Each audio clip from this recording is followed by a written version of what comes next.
नमस्कार विद्यार्थी मित्रांनो, आज आपण नवोदय परीक्षा यामध्ये स्वाध्याय 5.1 याचा स्वाध्याय पाहणार आहोत। तर याच्यामध्ये नवोदयच्या परीक्षेमध्ये तुम्हाला उत्तर बरोबर येण्या इतकंच कमी वेळेत उत्तर तुम्ही जेवढं सोडवाल तेवढे तुमचे मार्क वाढतील। तर या व्हिडिओमध्ये मी तुम्हाला उत्तर सांगणार आहे आणि त्याच्याबरोबर आणखी कमी वेळेमध्ये कसं एकदम कमी वेळेत तुम्ही उत्तर कसे सोडू शकता जेणेकरून तुमचा ह्या सोप्या प्रश्नांचा वेळ वाचेल आणि तो तुम्ही अवघड प्रश्नांमध्ये तो वेळ देऊ शकाल। तर चला सुरुवात करूया आपण पहिल्या प्रश्नापासून। तर पहिला प्रश्न काय आहे, 17/1000 म्हणजे दशांश अपूर्णांकात किती। तर हा व्हिडिओ पाहिल्यानंतर तुम्ही हा विद्यार्थ्यांना खूप अवघड जाणारा चॅप्टर आहे।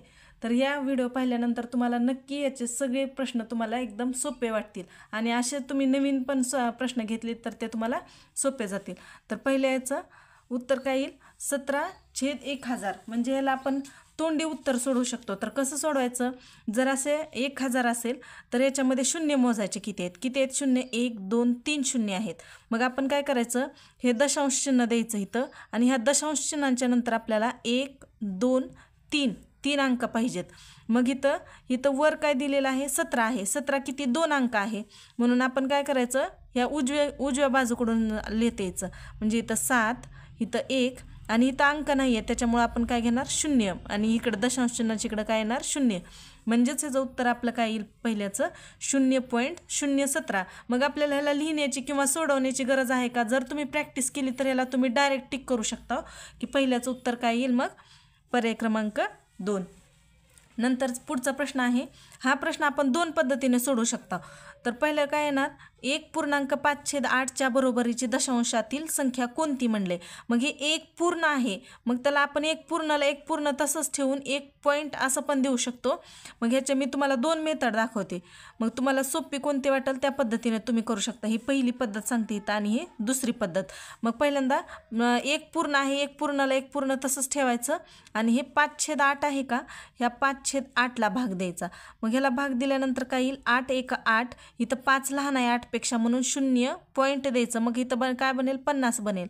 8 सख्ख 48, 2 उरले, 8 दोन्ही 16, 4 उरले आणि 8 पंचे 40। म्हणजे उत्तर काय येईल ह्याचं, 1 पूर्णांक आणि ही 1 मध्ये ह्यांची बेरीज होते, 1 मध्ये 0 आणि 1 ची बेरीज 1 होते आणि दशांश चिन्हाच्या पुढचं संख्या काय आहे, 625। म्हणजे याचं उत्तर काय येईल, 1.625, पर्याय क्रमांक 4। आणि दुसरी पद्धत कोणती आहे ह्याची, तर 1.5/8 आहे त्याचं आपण अपूर्णांकामध्ये रूपांतर करायचं। 8 1 8 आणि त्याच्यामध्ये अधिक 5 करायचं, 8 1 8 आणि 5 13, मग 13/8 येईल। ह्याला भाग द्यायचा, 8 1 8 8 1 8 पॉईंट 5 उरतील, त्याच्या पुढे शून्य घ्यायचं, 1 5 सख्ख 8 सख्ख 48, 2 उरले, त्याच्या पुढे एक शून्य घेतला, 8 दोन्ही 16, 4 उरले, त्याच्या पुढे एक शून्य घेतला, 8 दोन्ही 8 पंचे 40। म्हणजे उत्तर काय आलं, 1.625। असं दोन्ही पण पद्धतीने आपल्याला सोडवता येतं। आता तिसरा प्रश्न बघा, ह्याच्यासारखंच आहे, फक्त ह्याला थोडी पुढची क्रिया करायची आहे। तर 0.0725 या संख्येला सोप्या अंश रूपात लिहिल्यास प्राप्त होईल। म्हणजे अगोदर आता हे आपण इथं अपूर्णांकाचं दशांश चिन्हामध्ये ह्याचं रूपांतर केलं होतं।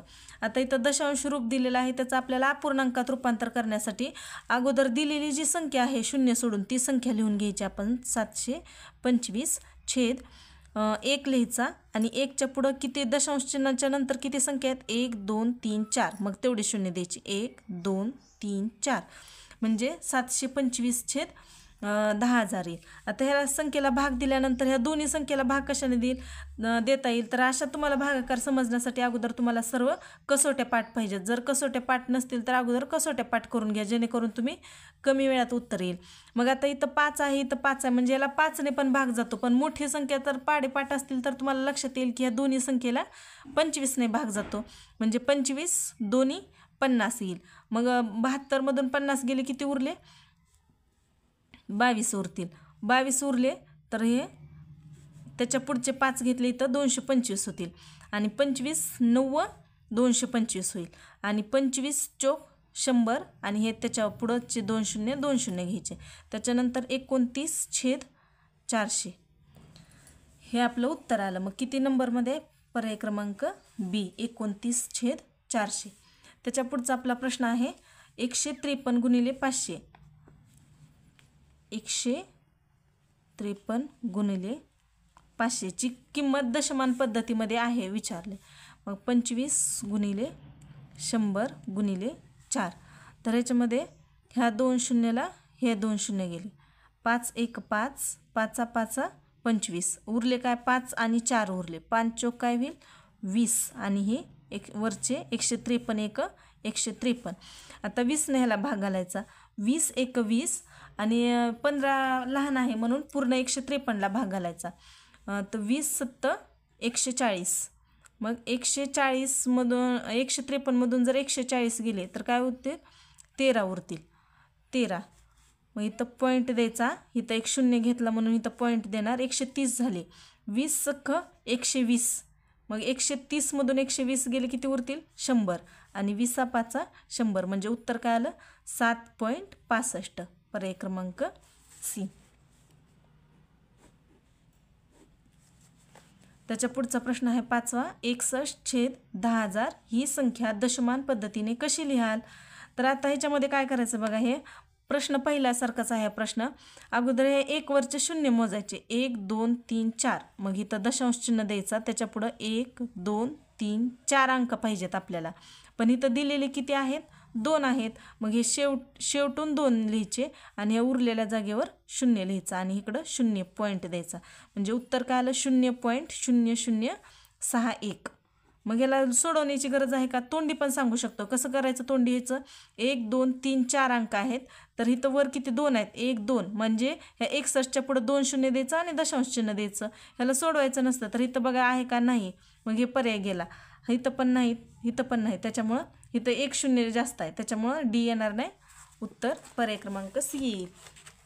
त्याच्या पुढचा 6वा प्रश्न आहे 0.07 अधिक 0.7 चे उत्तर पुढीलपैकी कोणते? मग हे छेद 0.07. तर ह्याच्यामध्ये काय येईल बघा. 0.07 छेद 0.7 अधिक 0.7 छेद 0.07. तर ह्याच्यामध्ये बघा आता ह्या दशांश चिन्हाच्या इथं 2 अंक आहेत. इथं 1 आहे, इथं 1 आहे, इथं 2 आहेत. मग आपल्याला हे काय करू? आपण दशांश चिन्ह काढून टाकायचं आहे. जर दशांश चिन्ह काढायचं असेल तर तुम्हाला काय करावं लागते? ह्याला गुणिले 1 2 अंक आहेत म्हणून एकावर 2 शून्य द्यायचे. म्हणजे हे काय होईल? 0. आता हे बघा 0.07 असेल का? तर ह्याला 100ने गुणलं म्हणजे 2 अंकाने गुणलं तर हा दशांश चिन्ह ही 1 2 अंक सोडून इथं जातो म्हणजे ह्याचं 7 बनतं आहे. मग तसंच ह्याला अंशाला 100ने गुणलं का? छेदाला पण 100. इथं पण 2 अंक आहेत म्हणून इथं पण 100ने गुणायचं. ह्याला पण 100ने गुणायचं. मग ह्याचं 100ने गुणलं का इथं काय येईल? 7 येईल छेद. आता इथं दशांश चिन्हाच्या पुढं एकच अंक आहे त्याला पण 2 शून्य असलेले एकावर म्हणजे 100ने गुणले तर काय होईल? हे पॉईंट आहे का? ही 1 आणि ही 2 सोडून म्हणजे इथं येईल. म्हणजे इथं अंक नाही म्हणजे काय घ्यायचं असतो? 7 आणि त्याच्यावर 1 शून्य घ्यायचं. मग अशाच पद्धतीने पुढचं पण इथलं काय? 0.07चं इथं 70 बनेल आणि छेद 0.07 गुणिले 100 7 होईल. आता यांचा छेद समान करायचा तर ह्याला काय करावं लागेल? ह्याला 10ने गुणावं लागेल. मग ह्याला पण 10ने गुणायचं. मग इथं काय होईल? 70 गुणिले 10 700 होईल. मग 700 अधिक 7 707 छेद 70 होईल. मग ह्याला भाग कशाने जाईल? 7ने जाईल दोन्ही पण संख्येला भाग. तर 7 10 70 7 1 7 आणि इथं शून्यला शून्य घ्यायचं आणि 7 1 7 म्हणजे याचं उत्तर काय येईल? 101 छेद 10. आणि जर तुम्हाला दशांश चिन्हामध्ये दिलं तर याचं उत्तर काय येईल? इथं 1 शून्य आहे का? तर इथं दशांश चिन्ह 101 म्हणजेच काय असतो? 101.0 असतो. इथं 1 शून्य आहे तर हा पॉईंट डावीकडे जाईल, इथं येईल. म्हणजे याचं उत्तर दुसरं जर दशांश चिन्हात काढायला सांगितलं तर 10.1 येईल. पण आपल्याला पर्यायात काय दिले? आता 101 छेद 10 आलेला आहे म्हणून आपलं उत्तर येईल पर्याय क्रमांक 1.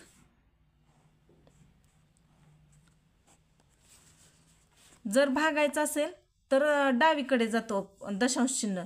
भागताना जेवढे शून्य असतील तेवढे अंक आपण डावीकडे जातो आणि गुणताना जेवढे अंक असतील तेवढे उजवीकडे जातो. हे 2 नियम लक्षात ठेवले तर हा स्वाध्याय सोपा जातो. आता इथं बघा प्रश्न 7वा आहे 0.36 गुणिले 2.7 गुणिले 0.01 छेद 0.03 गुणिले 0.06 गुणिले 0.2. तर आता बघा ह्या सर्वांचा गुणाकारच आहे. या वरच्या अंशामध्ये पण गुणाकार आहे, छेदामध्ये पण गुणाकार आहे.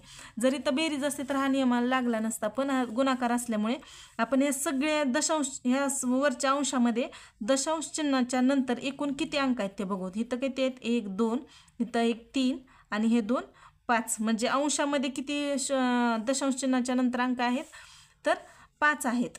आणि छेदामध्ये किती आहेत बघू, 1 2 3 4 आणि 5. छेदामध्ये पण किती आहेत, 5. मग ह्याला काय करावं लागतं आपल्याला, जर हे समान अंक असतील का तर आपले सगळे दशांश चिन्ह निघून जातील. किंवा हे दिलेली जर एक स्टेप करायची म्हणली तर ह्या अंशाला ह्याला एकूण गुणिले 1 वर किती शून्य द्यायचे, 5 शून्य द्यायचे. म्हणजे गुणाकार 5 शून्यानं दिलं का हे एवढे अंक निघून जातील दशांश चिन्ह. मग उरले काय, 36 गुणिले 27 गुणिले 1 छेद 3 गुणिले 6 गुणिले 2. तर आता बघा इथं काय, 6 1 6, 6 6 36, 3 1 3, 3 9 27, बे 1 बे, बे 3 6. उरले काय, 3 9 1, 3 गुणिले 9 गुणिले 1. तर ह्यांचं गुणाकार काय येईल, 9 1 9 आणि 9 3 27. 27 आपलं किती आहे, पर्याय क्रमांक 1.